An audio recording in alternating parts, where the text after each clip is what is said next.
More from him as we go through the night tonight and the day tomorrow as well. And a lot to talk about here as we look at what's happening into the future. Let's go back in time a little bit, though, and show you.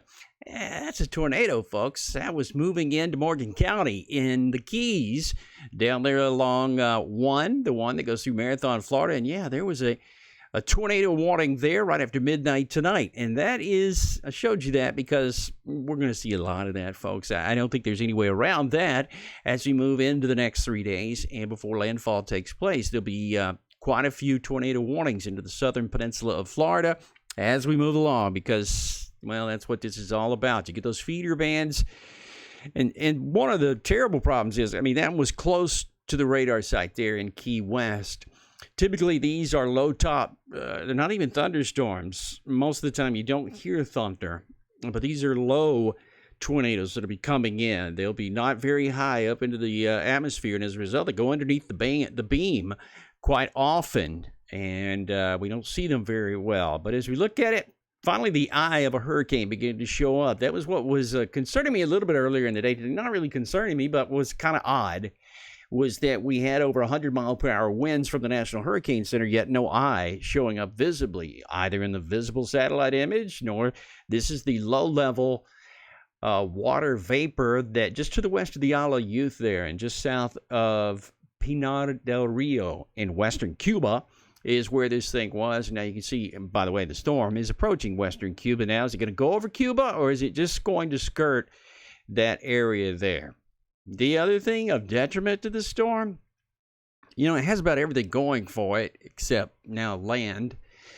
And then there's dry air that's infiltrating inside of this storm that is preventing it from wrapping around itself and cutting off that dry air and just feeding on the ocean itself. The dry air is counteracting what it's getting, the latent heat it's getting out of the ocean water. Well, I showed you this because it was earlier in the day and the last image coming in before sunset and nightfall. This was a visible satellite image, and there you can get a gist of what it is, how big it is there across the northwestern Caribbean. That's Cuba to the north, by the way. So let's talk about what happens in time here as we move along, what the situation might be coming across Cuba tonight and this morning, and then making its way northward. Now, does it end up offshore? There are a couple of models, and we'll be looking at all of them here in a moment. If it's north of Tampa Bay, that would mean a southwesterly flow, which would bring a high storm surge into Tampa Bay, moving all the way up under the bridge and then beyond. And once you push that wall of water in, if it keeps coming in, you don't get rid of it that quickly. And especially in this situation, because the low pressure stays to your north. If this happens as a low pressure, even if it weakens.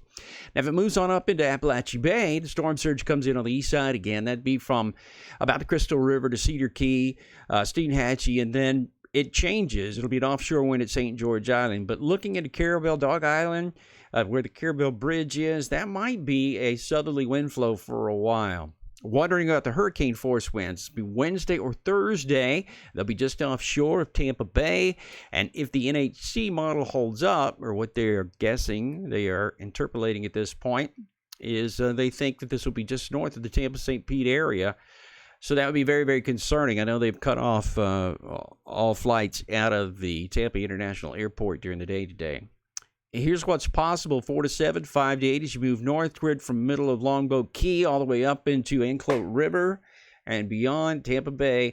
That could be a 5 to 10 foot storm surge, which if you look at it, I mean, this is what we're sort of talking about here, expressed in feet above the ground.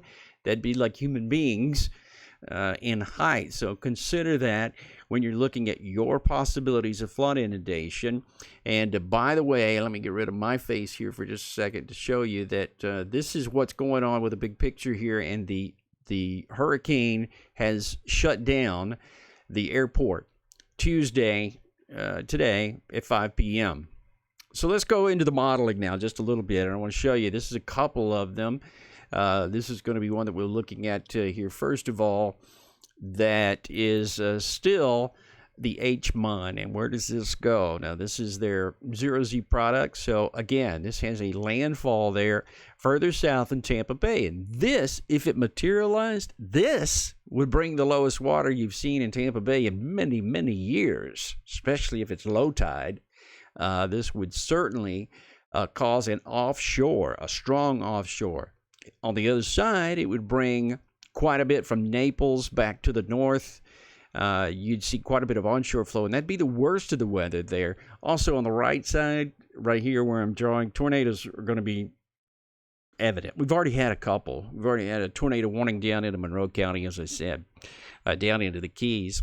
The other models that we're looking at, the H-WRF, these are tropical models. And these are ones that we oftentimes follow. The Weather Service looked like they were following the H-MON for a while, the Hurricane Center, during the day yesterday. Now, this takes a 949 type hurricane. And again, this is a fetch not good for Tampa Bay. This one is the one that would push that wall of water all the way up into the northern parts of Tampa Bay until it can't go any further. So what does it do? It piles up underneath the bridge. You'd start to see it backing up there, and there'd be some water, maybe even just south of Tampa, the city, as we moved along. This is the latest model. Again, the H-WRF, which has the low a little further to the north. And as it does so, again, this is the area there that we're looking at that might possibly be hit pretty hard with a flood inundation, Spring Hill, back just to the south of Cedar Keys. This is the new H-WRF. Actually, this is the 0Z. So this is a little further north than the one that was a little bit earlier. And as it goes in that direction, too, that low pressure center itself comes onshore. Heavy rainfall looks to be in the northwestern quadrant. This is the Euro from the morning. And I know it's morning now, but yesterday morning, if you will. The new one is coming in as we speak. But